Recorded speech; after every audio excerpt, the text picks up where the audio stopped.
How to find trending songs on Instagram.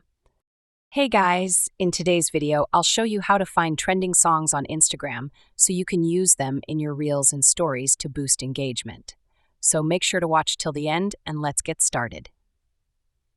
First, open Instagram on your phone and ensure you're logged into your account. Tap the search icon at the bottom to access the search bar. Now, type the name of a song you think might be trending. Once the search results appear, navigate to the audio section to see a list of available songs. Here you'll find different tracks. Look for a small arrow pointing upwards next to a song. This arrow indicates that the song is currently trending. To preview the song, tap on it. If you want to use the audio in your reel, tap on Use Audio, and it will open the Reels editor with the song ready to go. And that's how you can easily find and use trending songs on Instagram. Keeping up with trends can help your content get more views and engagement.